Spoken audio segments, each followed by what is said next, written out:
Good evening, good evening, good evening, and welcome to Couch Conversations with I the respect Doctors, where that. health is wealth. What night is it tonight? It is Monday night, and it is Couch Conversations with the Doctors. I'm having some internet issues, so I am going to let Dr. Maya Green take over, and she's going to do those introductions while we continue to work backstage on this. So, Maya, Thank you so much, Nick. Oh, thank you so much, Nikki. Good evening. Thank you all for being here. I think we'll do our round of introductions, as Nikki said. While Nikki, thank you for getting us on while we work out the backstage points. Well, I don't know I'm not as eloquent as Nikki at bringing in intros. So I guess I'll start with you, Mr. Harrington. You want to introduce yourself? Sure, thank you, Dr. 100. My name is Joe Harrington. I'm a retired public health healthcare administrator. I did most of my work in hospitals and with the public health department. I retired in 2017 from the Illinois Department of Public Health, where I was regional health officer. Also served as an assistant commissioner under Dr. Terry Mason, who's unable to join us tonight but would be here. Okay. All right. Shout out to Dr. Mason for all the work he's done. Thank you for bringing light and sharing that. All right. And then it's snowing in Chicago. I'll start with that. Okay. Um, and Dr. Graham, are you enjoying the snow or did you kind of move? You're in Florida? No. I'm more warm, and there's no snow on the ground. We got sunshine Oh, outside, and it's nice. So I'm a retired physician, like Mr. Harrington. I retired in 2019, and then I went and joined the representative in his office. It was a very eye-opening experience and got me interested in public health and public service. And it's a real honor and pleasure to be here tonight. And so I'm going to do my best to answer your questions as best I can. thank you so much, Dr. Graham. I'm in Chicago. Ooh, with an allergy, waiting on my invite from Dr. Graham.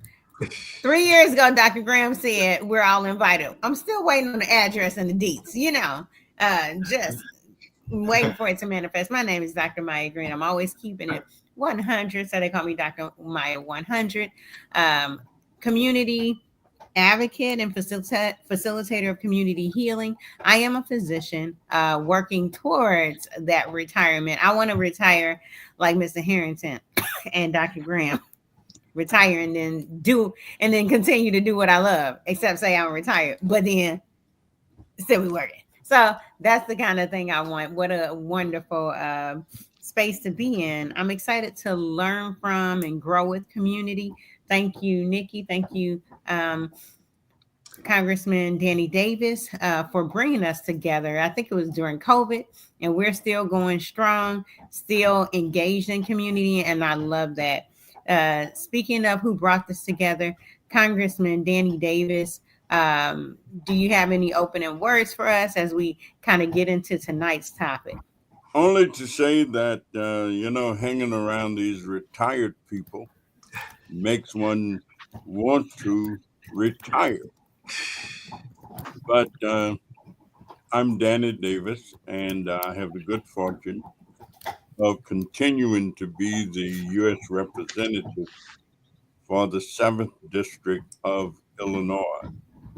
And the interesting thing is that, notwithstanding all the progress that has been made relative to healthcare, what we understand about it, what we understand how to prevent some illnesses and diseases from occurring as much as they do.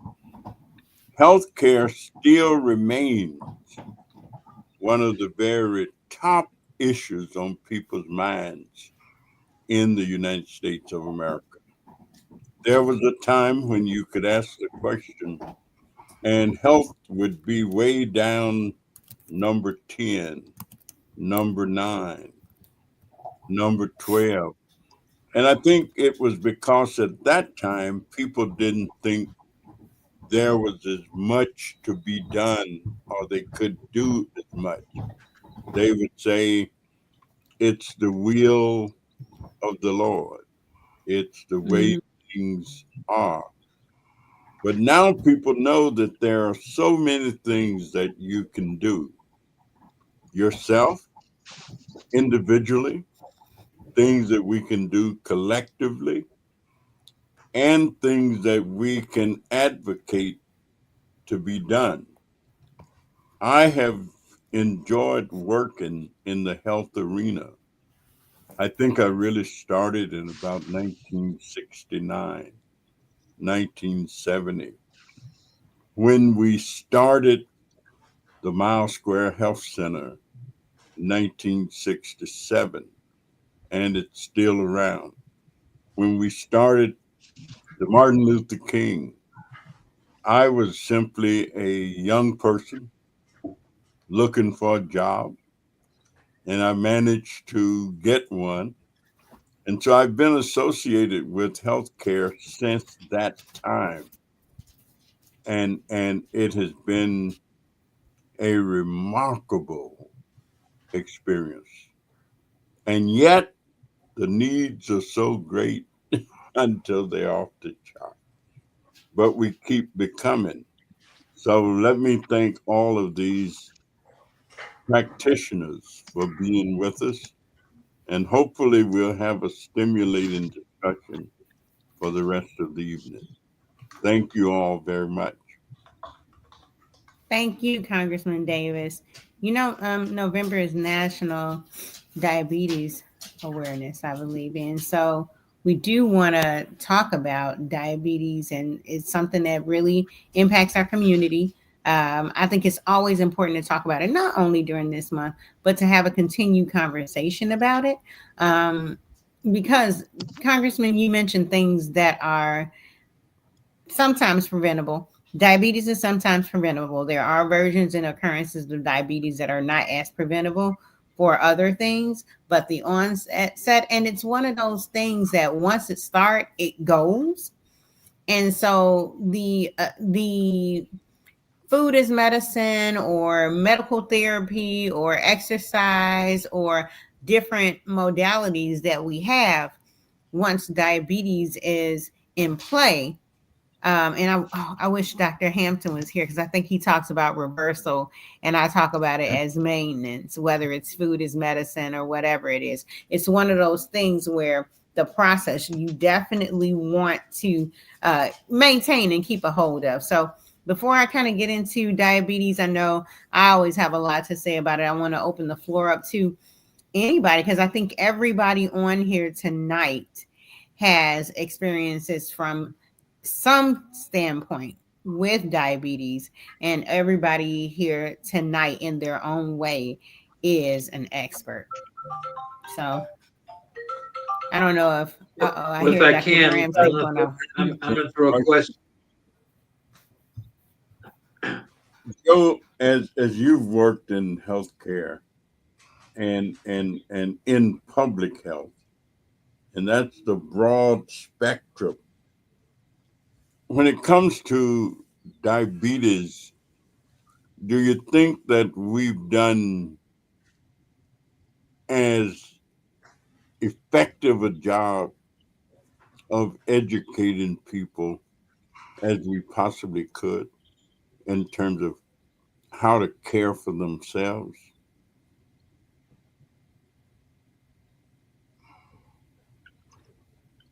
So, I'll give us a C plus.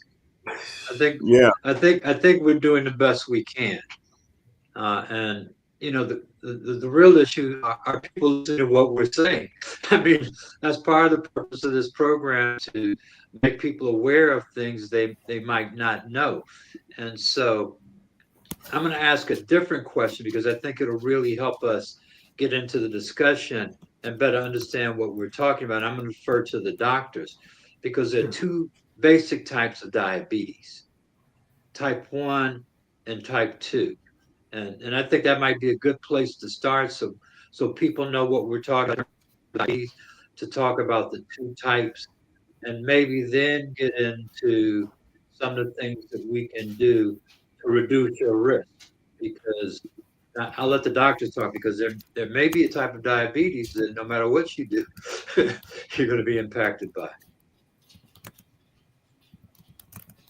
Dr. Graham, Dr. Maya, Dr. 100, you want to take a crack at that? Well, Joe, actually, I want to kind of take another crack at this in a different direction.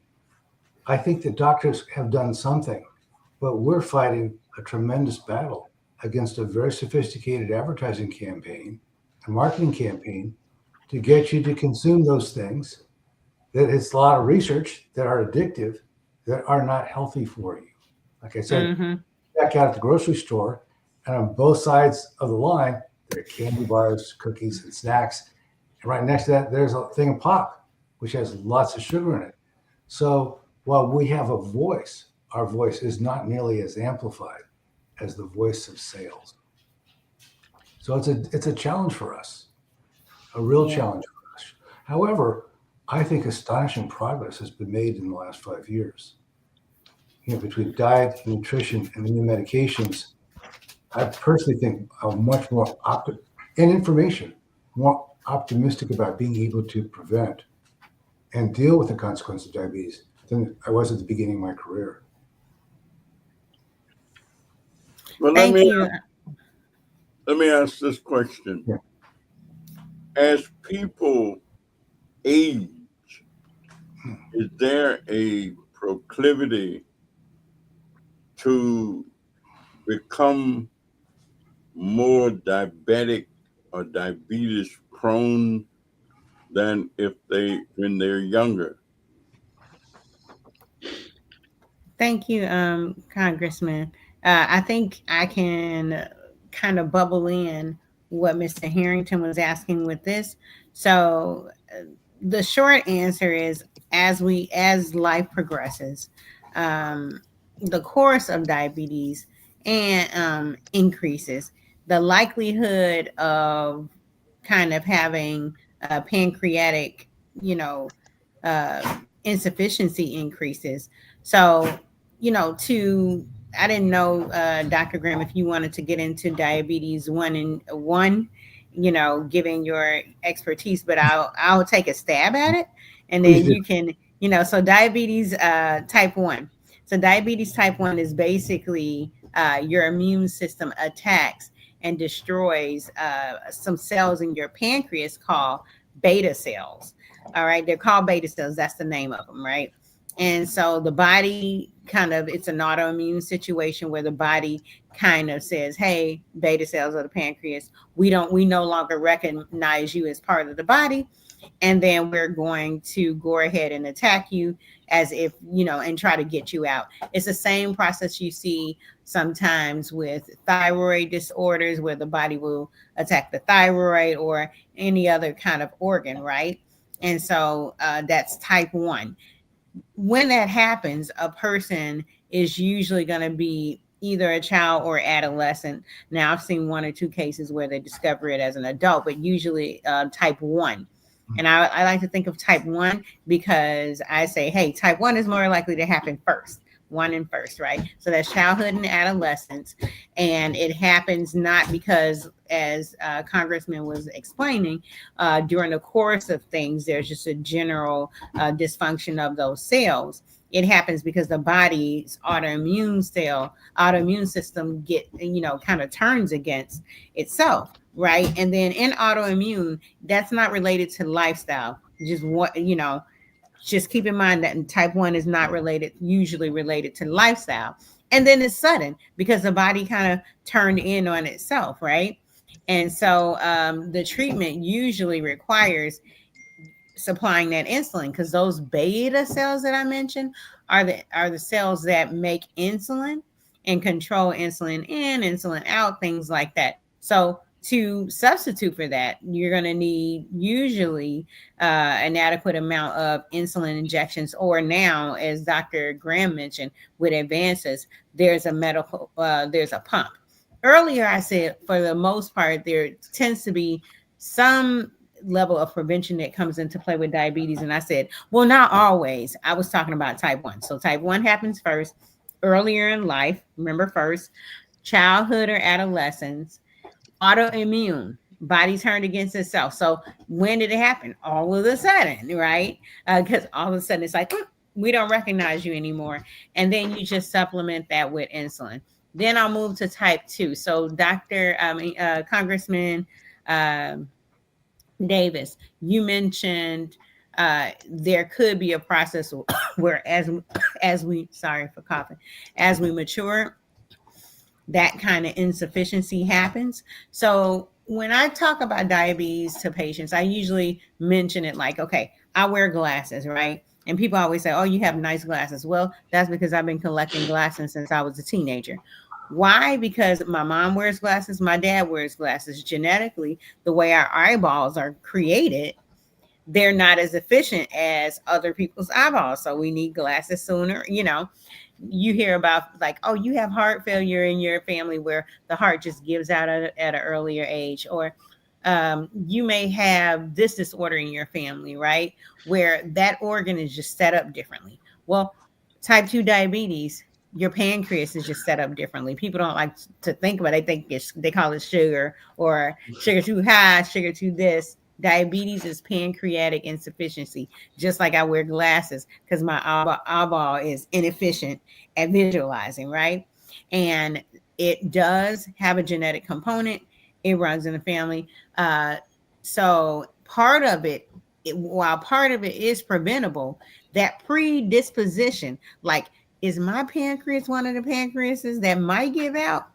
And for me, my answer is yes, because my mom and dad had diabetes, just like they had the eyeglasses. So what do I do? Have I been diagnosed with diabetes yet? No. What do? I watch what I eat. So food, for some people, food is medicine. Dr. Hampton is very good with his patients at saying, hey, you were diagnosed with diabetes, so your intake is going to be different, right? And guess what? It'll happen gradually because you got a whole pancreas with a lot of cells.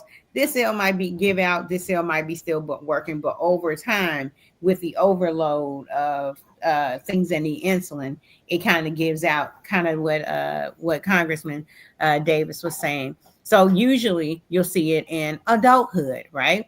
And it is associated with lifestyle factors, right? So if I know my pancreas can't take a load of sugar, a lifestyle factor for me could be exercising, so my muscles and my other tissues are more efficient in producing and helping with insulin and getting rid of sugar. I can exercise so I can use some of that energy that is sugar up. I can take in less sugary things. So lifestyle does help this one, whereas in type 1, it's not usually associated with lifestyle, right? And then, like Congressman Danny Davis mentioned, the gradual onset, because here's my pancreas, this cell died, this cell was still trying to hang on. Some cells are trying to compensate, and then eventually, kind of that churn, they can run out. So you can see that gradual onset. And then you can do what Dr. Hampton said, try to, control it with nutritional intake, exercise, and then you can get into oral and sometimes insulin medications as those cells kind of die out and don't produce that insulin, and you need that insulin. Sorry. And so type 2, for that reason, Congressman Davis, is the one that's sometimes preventable, or what some people say, delayable. Because if the cells start to die out due to overwhelming dysfunction over time, that's just what happens. I hope I answered. I know that was a lot. I hope I answered it adequately. Anyone have anything else to say about it? Dr. Maya, you can take my. Go ahead. Sorry, say it again. I said, please, you could take my boards for me. That was a great explanation. Thank you. Yeah, I think it was great, but that, and what may be helpful, and I did look at a list of common symptoms of diabetes, because most of us go by symptoms, and we have a symptom, we're more likely to see a doctor. And so I'm going to go through the list of common symptoms, which I just made a copy of, for type 1 diabetes, type 2 diabetes. This would tell you that you may have diabetes, but it may mean that you have a problem. Type 1 diabetes, excessive thirst frequent urination, extreme hunger, weight loss despite eating more, fatigue, blurred vision, slow healing wounds, frequent infections. Those are some of the common symptoms of type 1 diabetes. Type 2 diabetes, increased thirst, frequent urination, increased appetite, weight gain, fatigue, blurred vision, numbness or tingling in the hands or feet, slow healing wounds, or erectile dysfunction. Now, those are things that might indicate you have a problem, but those are things that could happen through the normal course of life. So that doesn't mean you have diabetes. And this is an opportunity to talk about the importance of routine examinations because it's something that could be detected by an examination by a physician. And if you're seeing a doctor and in a system where you're getting regular health care, every year you'll have a physical exam. Every year they will draw blood, they will take urine, they will analyze those specimens. And if you're at increased risk, they'll let you know. And more importantly, if you have diabetes, they will let you know. But the worst thing that people could do is to wait until they have what they call a symptom. The best thing to do is to be in some type of routine care. And I think that's what the two doctors that are here would recommend. Everybody should be in some kind of routine care where they're seen annually, the tests are run, and things can be caught early. Because there are a lot of lifestyle factors, I think that's what we're talking to contribute to the development of diabetes. And it's insidious. And once you got diabetes, you're learning to live with diabetes. It's not something, it's not like a cold, because you get a cold and you recover from a cold. If you got diabetes, you got diabetes. That's So I that's correct. Oh, just go want to ahead. comment that the testing for diabetes is so easy. One blood test, one urine test. And if either of those show a problem, there are additional tests that go beyond that. So these are not expensive. They're routine. They're done in all the labs, every place you could go. So it's really relatively easy and inexpensive to get it checked out. That's right. Oh, that's right. And a common question I have is, what is the difference between that glucose finger stick and the lab you take and that hemoglobin A1C? A lot of my patients come in and I'm like, how is your intake? And they're like, yeah, it's going great. You take their finger stick that day, that finger stick is like not above 99, not above 110, things like that, right? Then we draw the hemoglobin A1C, and the hemoglobin A1C says there's some imbalance. When that finger stick in the office says something different. So I'll also take this time to talk a little bit about that. The finger stick tells me it's like taking a picture of what's happening right now. Like you're out, you're somewhere, boom, I snap a picture.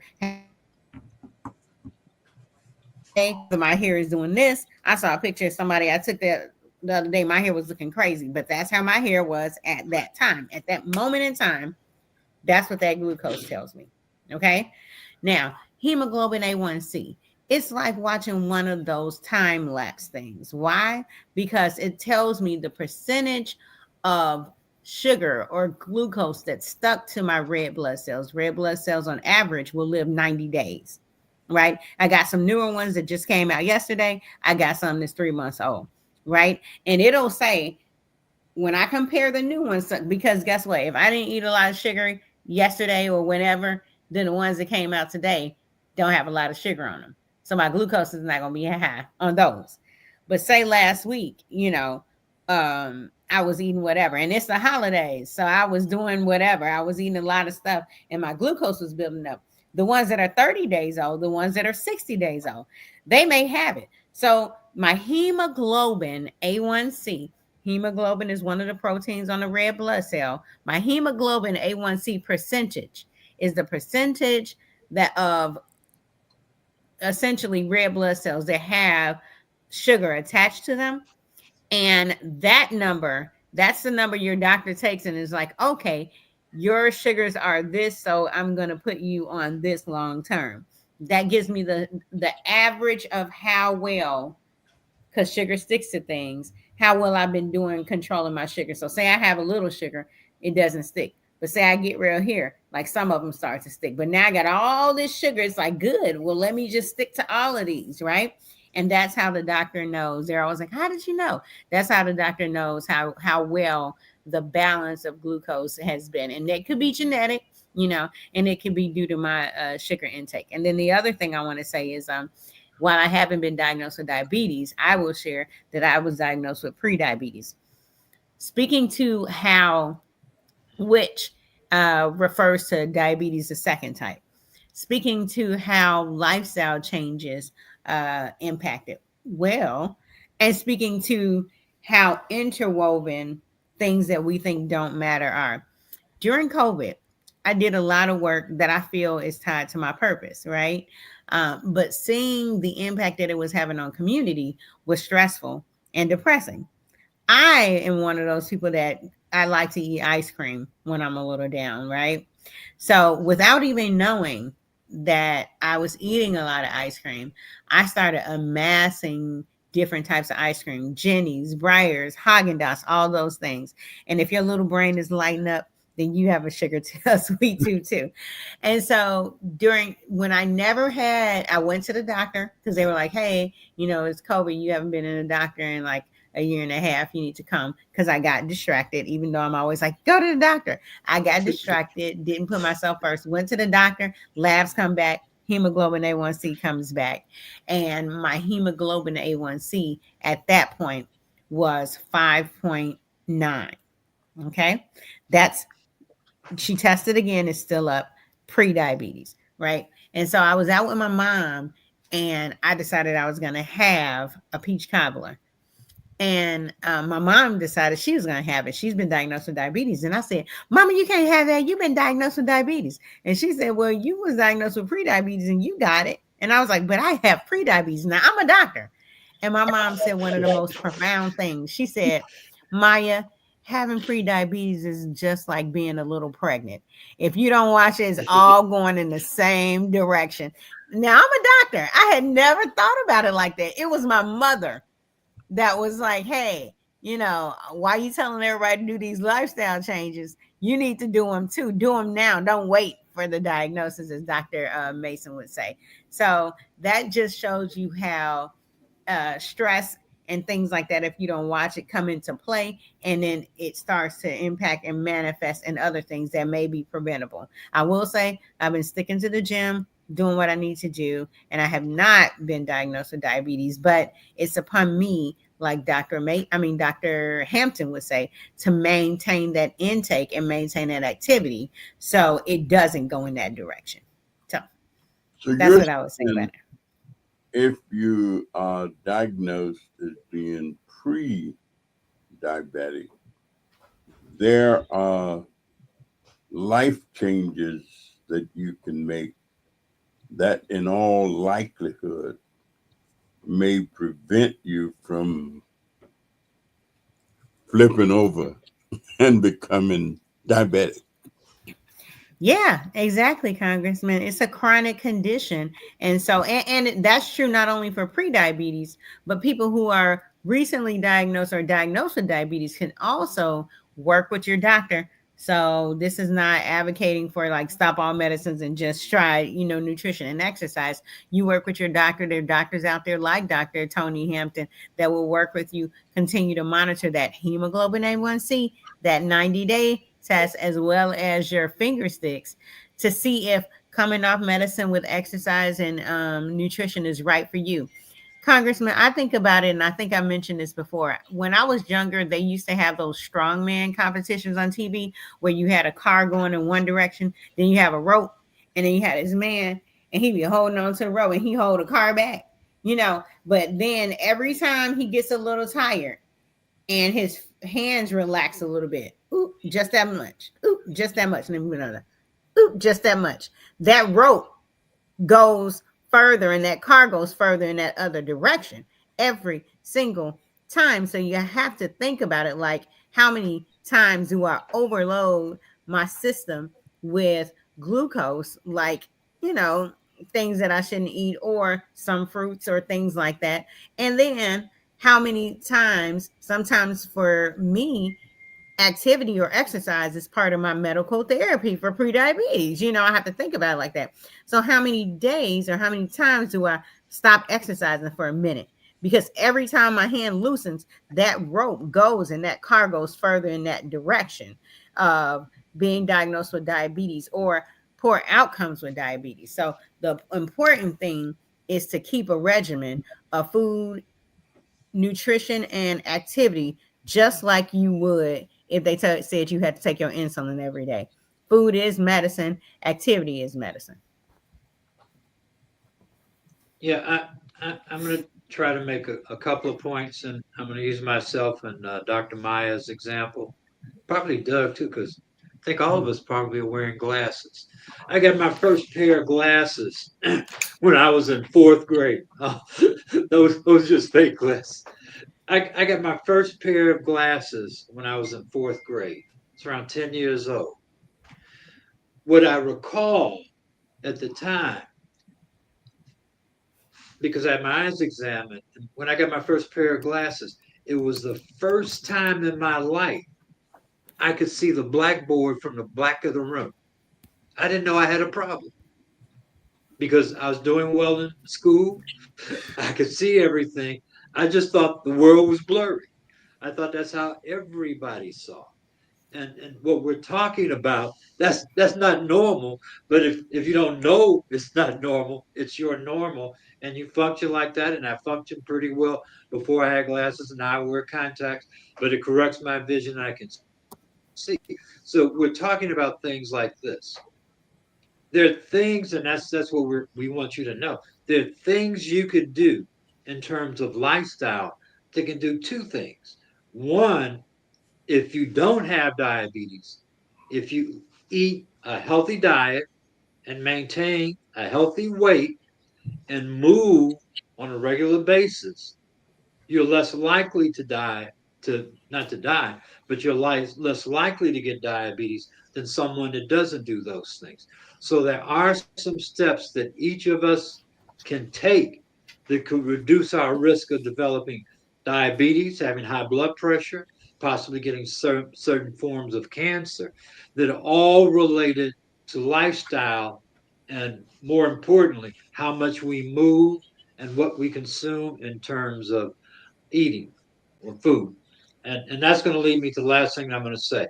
And I remember years ago when Dr. Mason was at uh, the chief operating officer of the Cook County Department of Public Health. He did a food recognition study just to see how many people actually recognized what food was. Because nowadays we talk about food more or less in terms about food we purchase. A hamburger is not made, it's not food. It's a meal that consists of food items, and some of those are nutritious and some of those are not. And so you have to be able to distinguish what those things are. And I think there are ways to do it, but the bottom line is you have more control, and that's what I was saying. You have more control over your health because you have control over what you eat, how much you eat, and Mm-hmm. how much you move. I see Pastor Size joined us. It's always good to see Pastor Size. Thank you. Good to see you all as well. Thank you.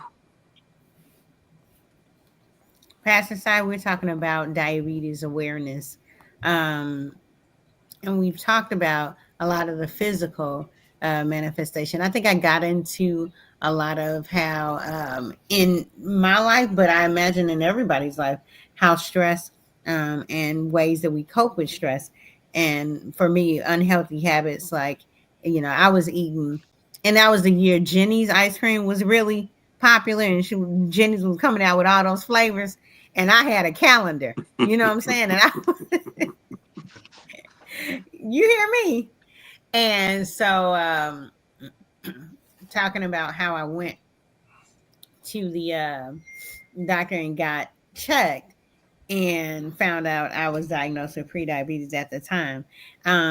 And so we were sharing our stories, our experiences, but also facts about diabetes. I don't know if you have anything you want to share about approach to community care or any kind of thing like that. Sure, and thank you. When I came in, good to see everybody.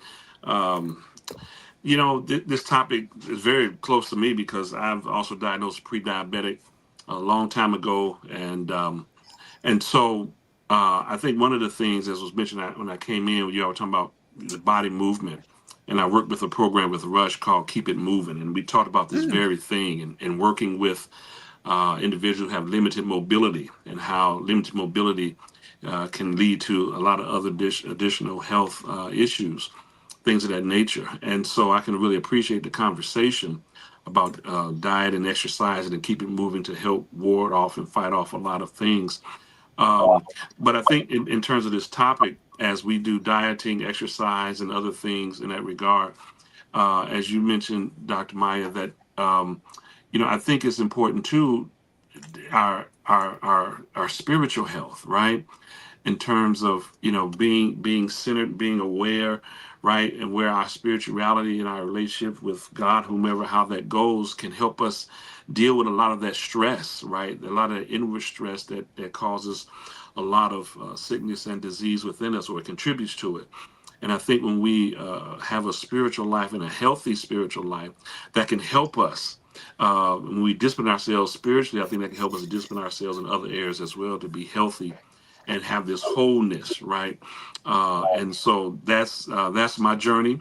Even as a pastor, I am fighting that fight with diabetes, and yours is ice cream, mine is chips and anything crunchy, right? And so I definitely understand that, and I'm hoping that I got a doctor's visit on Wednesday, and I'm hoping that I got some good news, some better news concerning even my A1C.